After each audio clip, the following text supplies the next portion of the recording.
Hello, everyone, and welcome back to this week's episode of Unfiltered. Now, this week we're joined by someone who's got a channel called the Godly Trading Channel, where they're using biblical prophecies and that to help people with trading. It's Pepper. Hi, Pepper. Welcome to the show. Thank you for having me. Before we get into the Godly Trading Channel, I just want to do a couple of quick fire get to know you questions, if that's okay. Okay. Yep. Okay, so first question is, if you could trade lives with a character for a day, who would it be and why? That would probably be the Doctor, because who wouldn't want to be a madman with a box, from Doctor Who? I mean, that's just, we've been lifelong fans, and it just seems like just a wild ride. Who's your favourite Doctor? Well, it's a big controversy in my family, because we talk about New Who or Old Who, but for New Who, I would say the rest of my family is David Tennant, and I like Matt Smith a lot, and so I'm back and forth between Matt Smith and David Tennant.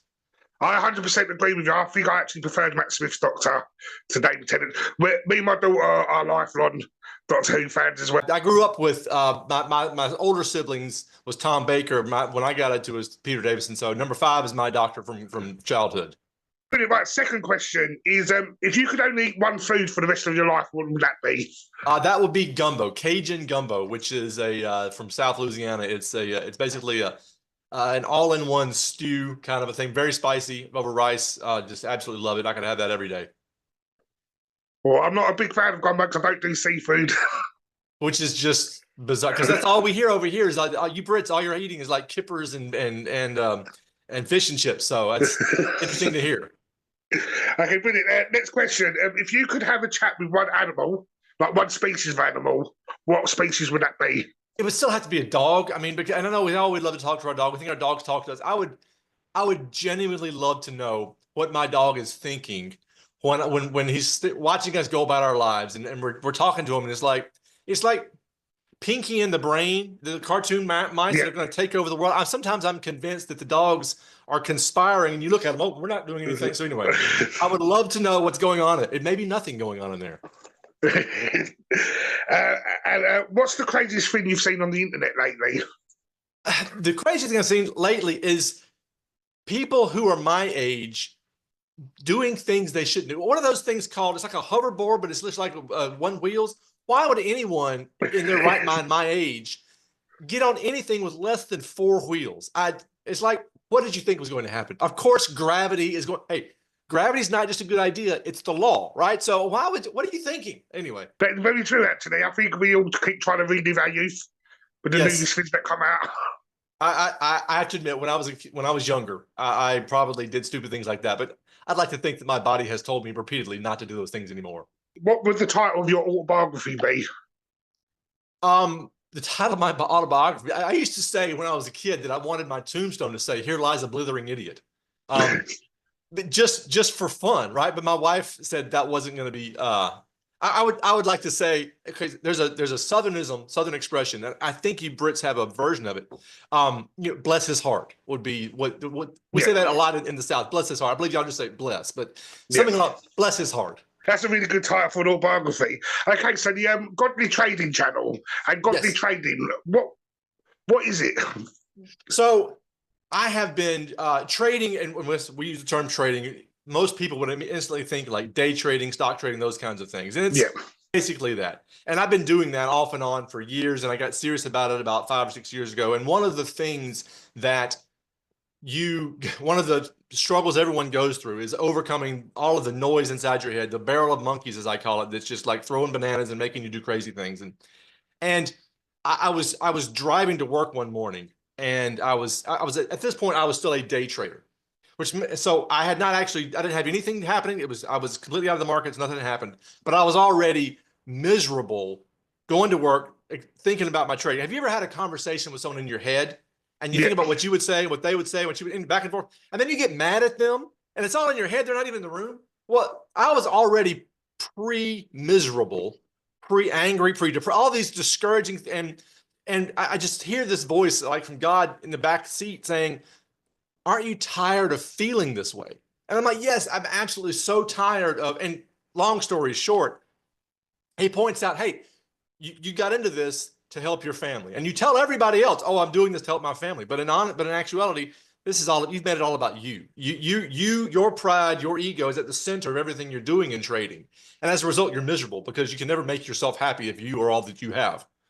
So I repented and said, I'm going to change the way that I trade. I'm going to change why I'm doing it, keep it in perspective. I mean, it's just one area. And over time, I realized that there are principles in the Bible, and I wrote a book about it called Trading with Joy, which disappears when I don't move it right.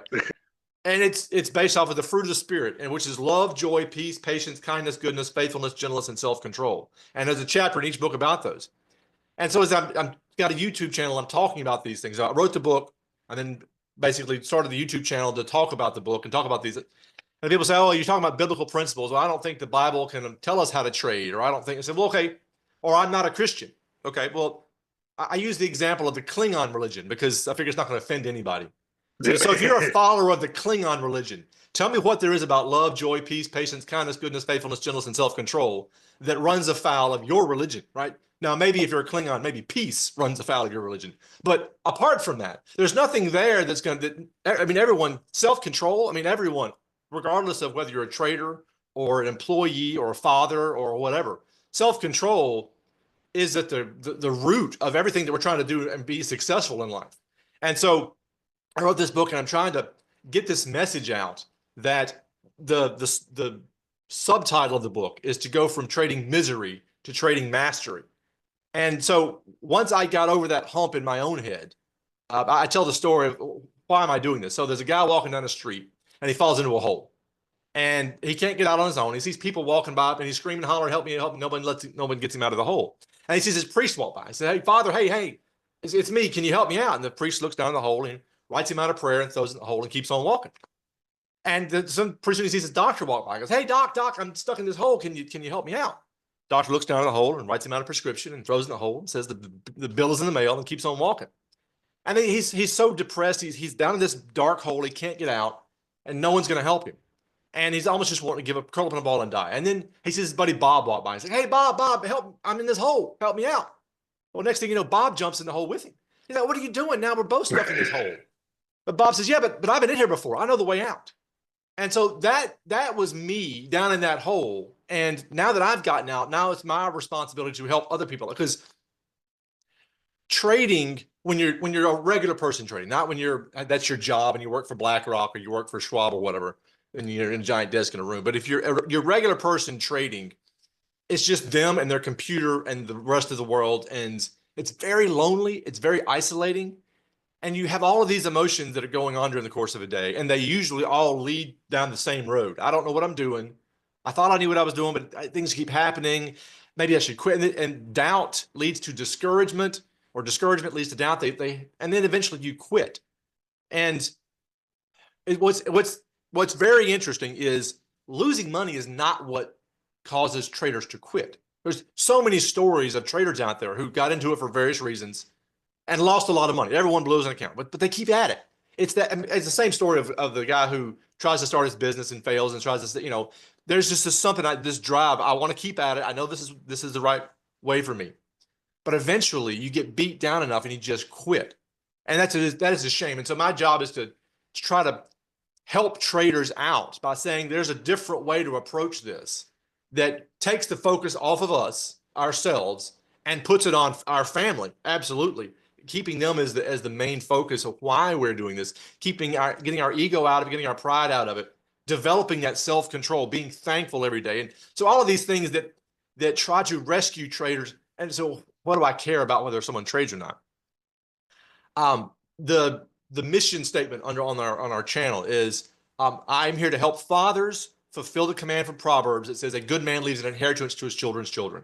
And I believe, especially in this economic times, I mean, we as fathers, and I say fathers, I'm not leaving anybody out. The people I speak to, heads of households, people upon whose shoulders bears somebody's responsibility, right? You are in charge of a group of people that you consider your family. Now, maybe it's a guy with a wife and 2 kids. Maybe it's a single mom. Maybe it's just a 30-year-old and the goldfish, right? Or maybe like my 23-year-old, it's him and his Call of Duty buddies online, and he's the responsible one, right? He's the one they look to bail him out of jail when worse comes to worse. So at some point, all of us have felt that weight of responsibility for these people that look to us. And I think that for lack of a better, I mean, money is some people say money is the root of all evil. Well, money can also be the root of lots of problems.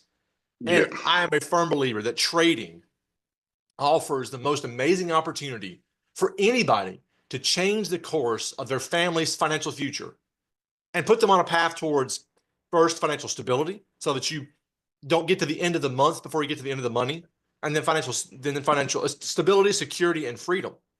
And not that money can buy happiness, but money can buy time together. I mean, imagine if you came home and you got a wife and 3 kids and said, "Hey, family, we're going on a trip around the world, right? Y'all go pack." That takes a year.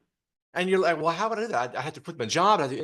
But imagine if you had the resources. Imagine after a year of taking your family around the world, how much closer you would be together, what kind of bonds you could make or heal. So I think that trading offers this amazing. And why do I think that it comes through trading? Because anyone can trade with your phone these days. I've got some people that I'm helping out that are, I got one fellow in Nigeria, and he's like, "I trade usually on my phone because I never know when the power is going to be on to run my laptop." I mean, anybody in the world can use this and trade. And you can start with $0. You can start with $10. And so it is a skill. There is I tell you, it's a joke, but I say there's this famous French philosopher named Gusteau, and they made a documentary about him. It's misunderstood. It's called Ratatouille. I don't know if you've ever heard of this documentary, Ratatouille. Right? So Gusteau says anyone can cook. Well, anyone can trade. Trading is a skill, just like cooking or juggling. And therefore, anyone can learn it. And it is just this, it's, what is it? What's it? Egalitarian. It's an equalizer. Anyone can do it, and anyone can raise their family up. And I hate to see people, I don't want to say waste the opportunity. I hate to see people get jumped on by doubt and discouragement, and those voices that just say, "Quit, quit, quit. You know what you're doing. Just quit, quit." Your family will forgive you. I mean, your family is worth going through all of this. So that's why I started the channel. That's why I wrote the book, is to show people, hey, here's a way out. And it's going to be a bumpy road, but I've been there before. Let me help you out along that road. So that's a very long answer to a very short question. Talk about that. But so I don't know if this is for everyone, but the word trading sometimes it feels quite negative to me, because you've got all these social media influencers. Yes. Flashing off Lamborghinis and all that. Yes. So to an older generation, you think they're looking at it and think, "Oh, that's a scam." But to the younger generation, they think, "I want that lifestyle. I'm going to chuck a load of money that I can't afford into trading." So because of that perception, every day is a battle. The social media, and I hate to harp on social media because this is social media. Yeah, it's a double-edged sword, isn't it? It's done either a terrible job or a great job of demonizing trading. So the two biggest criticisms I hear are trading is a scam or trading is gambling. And my reaction to that is, okay, anything can be a scam and anything can be gambling. I mean, at its core, gambling is putting money at risk thoughtlessly or recklessly. I mean, these guys who are professional poker players, they're not gamblers. They have developed a skill, and that they go to work, right? Yeah, they're just working out stats in their head all the time, aren't they? So, I mean, spending $100,000 on a college degree that's never going to pay anything is gambling. So there's so many things. But now the other side of it is, it is somewhat easier to dispel the myth of gambling than it is to dispel the myth of scam, because, okay, so there's a joke, and I don't know if you are familiar with the term redneck. For us Southerners, I am a proud redneck. But Jeff Foxworthy, who has the whole "if you might be a redneck if" genre of jokes, he says that we rednecks, we are not stupid as a general rule. We just can't keep the most ignorant amongst us off TV, right? So trading and traders, we're not scammers as a general rule. We just can't keep the most unscrupulous amongst us off of social media. And they've, 10 or 20 or 100 people have poisoned the well, and as a result, the general public paints the entire industry with one brush. Oh, it's a scam. There are scammers out there. So what I try to do is I try to make sure I'm delivering more value to anyone who's listening to me for free than I'm ever asking from them, right? So this book costs $20. The book, there it is. It costs $20. Well, I actually spent 4 months going through the book, teaching it page by page on my YouTube channel. So you could spend $20 to buy the book, or you could just watch my YouTube channel and learn everything from it. So I'm trying to almost go too far the opposite direction as far as giving away what I can to prove that, hey, I'm not selling anything other than hope, and that this opportunity exists, is real. You can do it. You're not alone in this. It will work. But it's almost like every day you have to start fresh, because you know that overnight 30 more channels popped up on YouTube with flashy cars and flashy watches and saying, just give me your money and all will be fixed. And so it's whack-a-mole. Every time that I knock down one, 5 more pop up. And I'm sure that there are other industries, other scam areas that people fight that same battle every day. It just happens to be that, like you say, people of a certain generation hear trading, and those are the first 2 thoughts. Oh, it's a scam, or it's gambling. It's not for me. And I will be tilting at windmills till I die on this, probably. And because you're using biblical terms and stuff like that, has there been a backlash from the religious community as well, because people see he's gambling? What's interesting is the very first person that ever started regularly commenting on my videos was a guy. He said, hey, I'm a Muslim from Morocco, and I live in France. And what you're saying, you quoted this verse. Well, here's the verse in the Quran that says the same thing. And so we're preaching the same thing together. And I appreciate what you're doing. I love what you're doing, and keep doing it. So I was like, okay, well, my biggest follower to date is a Muslim. So, okay, I haven't had any backlash from the religious standpoint of it. And that's probably due to the fact that, tell me where I'm wrong. And what, I mean, so the Bible in here says self-control, right? Well, tell me where I'm wrong that self-control is necessary to be a good trader, to be a good athlete, to be a good employee, or faith and hope and peace. Tell me where it's wrong. So, I'm not delving into verses that are I don't say controversial, but I mean, if you read what's in there and you took off the Bible reference, you would think that that was just some fantastic quote from some philosopher from Greece from 1,000 years ago. So anyway, I've been fortunate that I haven't had anybody who's listened to the messages or read the book has never had a problem with it. Now, what's interesting is I was off for a couple of weeks or maybe a month doing something else, and I came back with a video. So I said, hey, I'm gonna go on YouTube and I'm gonna promote it. I'm gonna pay to promote because the podcast, the live thing on Wednesdays. I'm gonna go ahead and pay to promote it. That's my big return or whatever. I had more negative comments saying he's some Christian prosperity ministry gospel, give me all your money scammer on the ad. I had more negative comments on the ad for the podcast than from. I never had a single negative comment on the podcast itself. Like, hang on. Question number 1: who comments on an ad?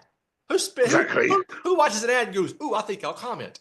But number 2, it's like the ad literally said, "Next week I'm doing this thing." So how do you even know what I'm going to say to call it a? So it's out there, and I'm sure the more exposure I get, the more I'll probably get from them. I mean, you probably have had negative comments for no reason whatsoever, and I would only assume that all you can do is smile and nod and move on. Yeah, I try not to. Well, I don't, because my attitude is I'm putting content out there, so in a way, I'm giving people permission to judge me. So even if like a video I put up today, someone put underneath, "Oh, it must be true." This is on TikTok. "Oh, it must be true because Jabba the Gut said so." So I just sit back a laughing face, because, like I said, because I'm putting myself out there, right? I'm giving people the right to judge. Like, you don't know me, so I don't know you. So as long as my family are proud of what I'm doing, that's all that matters. That's my mindset to it. And the other thing is, people had been criticizing the Bible for a couple of 1,000 years now, so it's nothing new. Exactly. What advice would you give to someone who's thinking about trading? Because obviously I've seen things, and like I said, things that come to mind, but when I've actually looked into things as well, to be honest, I don't properly understand it. So how do you sort of code what trading actually is? Well, the first thing I would say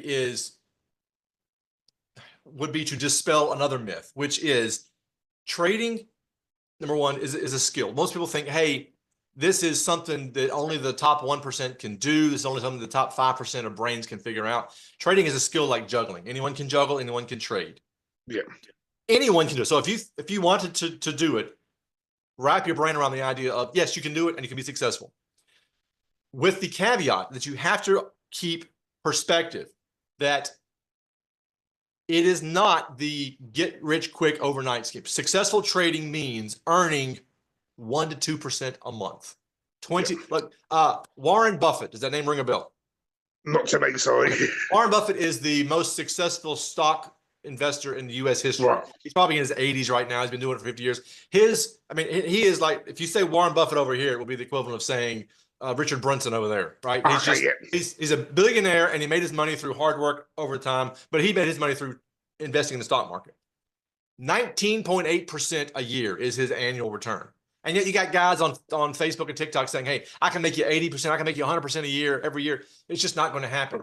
So step number one is for someone who wants to do it. It will work. You can do it. Don't worry about it. You can do it. Number two is change your perspective on what it's going to be. You're not going to be able to quit your job tomorrow.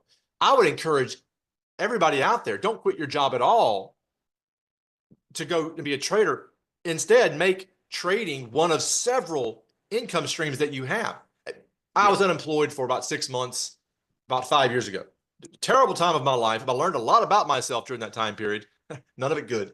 But one of the things that it showed me was, hey, we're all sort of raised, hey, go get a good job and just earn your money and get a pension and retire and whatnot. But as much as I wouldn't want anybody to make trading their sole source of income, our job in a lot of times is our sole source of income. So develop multiple streams of income and have trading be one of those, and then maybe quit your job as you build up all of the other ones.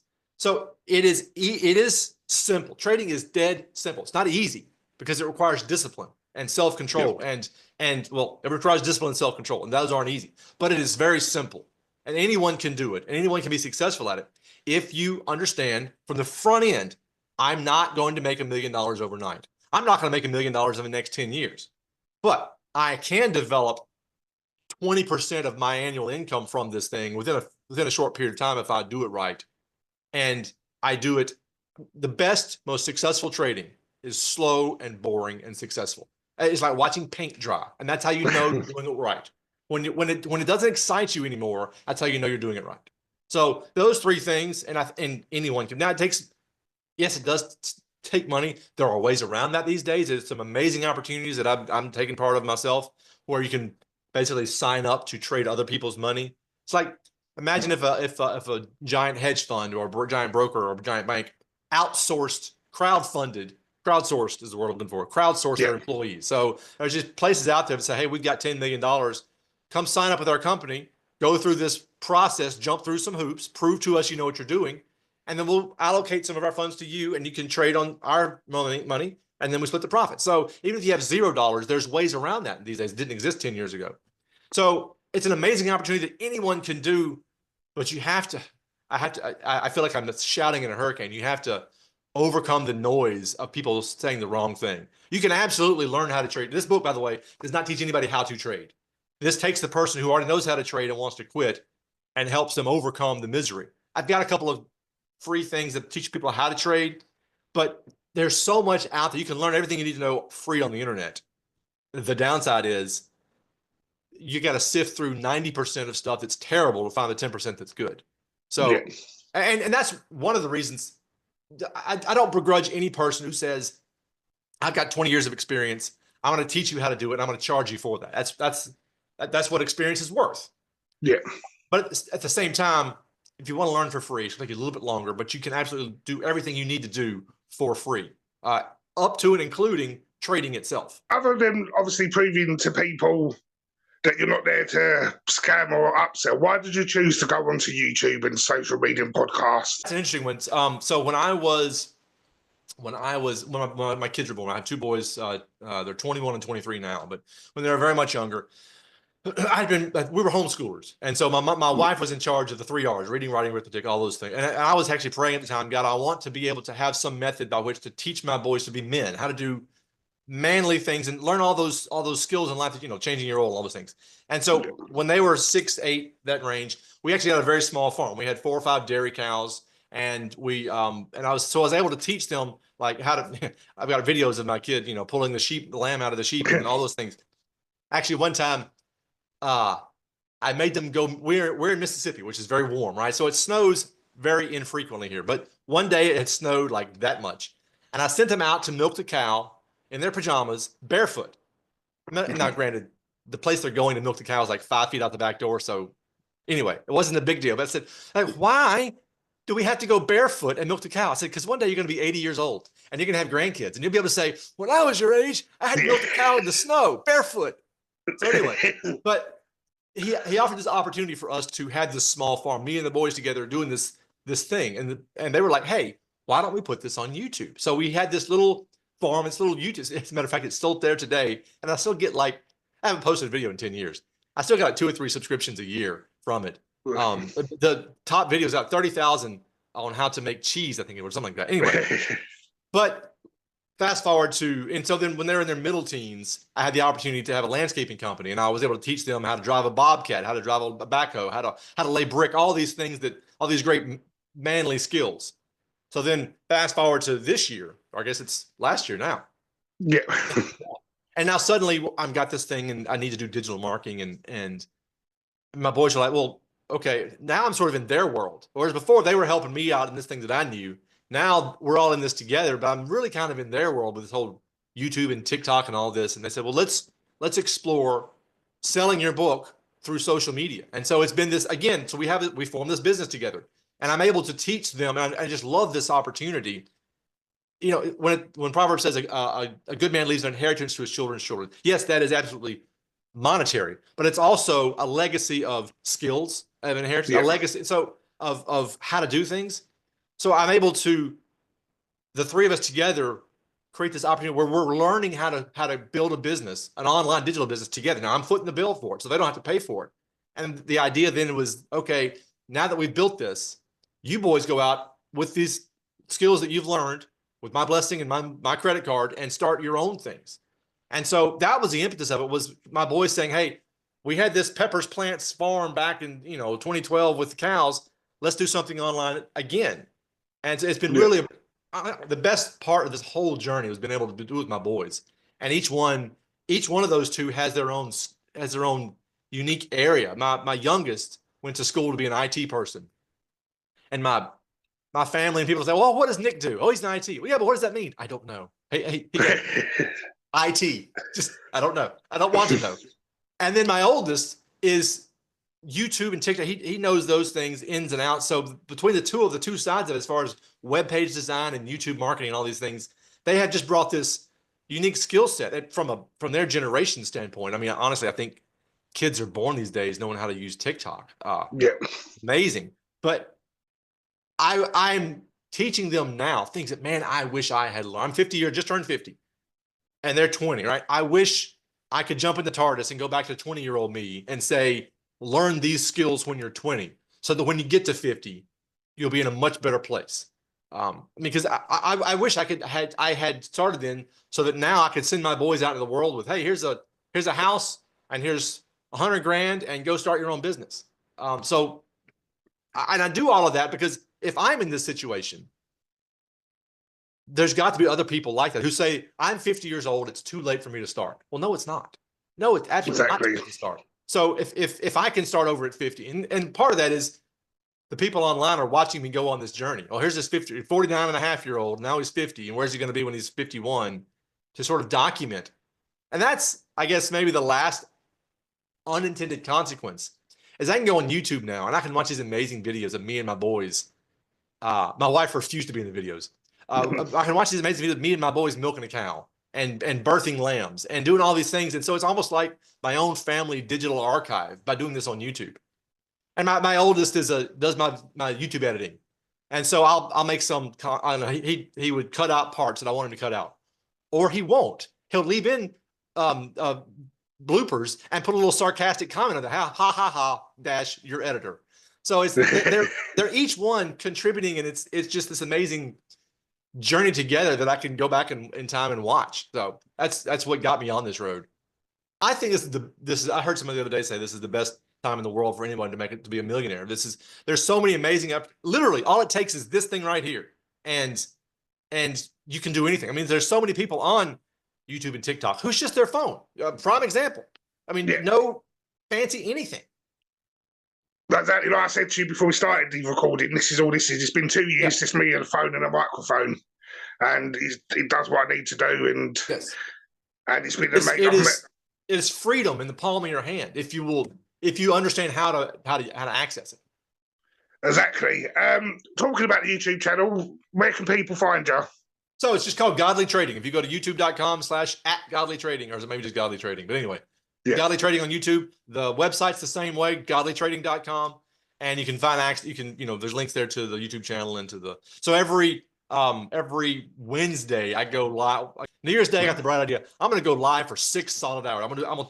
Yesterday I taught 6 classes: how to trade stocks, how to trade Forex, how to trade options, how to do this, for free for 6 hours nonstop. I got to the end of it, barely talking. I'm like, what was I thinking? I'm 50 years old.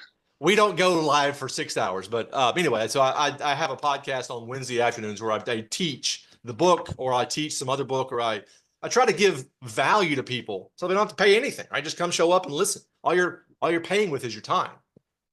So, and what we'll do, we'll make sure it's in the description. And same thing with the book. Is that available through your website, or is that? Yes. Yeah, you can go to the website. Everything is it's like a hub. Godlytrading.com has the podcast and the YouTube channel and the book and all of that on there. Brilliant. Okay. Just finish up on a little funny game. I've got a couple of Would You Rather cards here. So this is from a game that we got over Christmas, and I've just randomly pulled out 6, so I don't even know what's on the card myself. So the first one is: would you rather have roller skates for feet or get bitten by a dog every time you go outside? I would rather get bitten by a dog, because at least then I can control what parts of my body get hurt. I have had roller skates before, and I would rather get bitten by a dog. Okay. Next one is: would you rather have toes for fingers or feel like you are sitting on pins every time you sit down? Well, I guess toes for fingers. You could probably still do stuff. Exactly, I think the same. Yeah, I think that pin sensation wouldn't be good. And the last one is: would you rather have everything smell bad forever or fight over 20 duck-sized unicorns every time you go to the restroom? Oh, I could probably ignore the smell. There's sometimes your brain will just turn off. But the older I get, the more I go to the bathroom. It's like, okay, I am officially an old man. I'm going in the middle of the night to go to the bathroom at 3 a.m. So yeah, I'd rather just have to have a bad smell. Exactly, the effort to fight the unicorns every time you want to go. So yes, yeah, that would be. Pepper, it's been brilliant speaking to you, and thank you so much. And I'd love for you to come on again as a guest. Before we go, I've got one last question. This question I ask every guest. If you could be remembered for one word and one word only, what would it be and why? That's an amazing question. What would be the one? I guess integrity. There's a verb form of that I can't pull out of my brain, but integrity. I do what I say I'm going to do, and I stand for what I say I'm going to stand for. That was not one word, but integrity would be a great one. No, brilliant. Thank you again so much for your time. It's been a real fascinating conversation. Well, thank you for having me.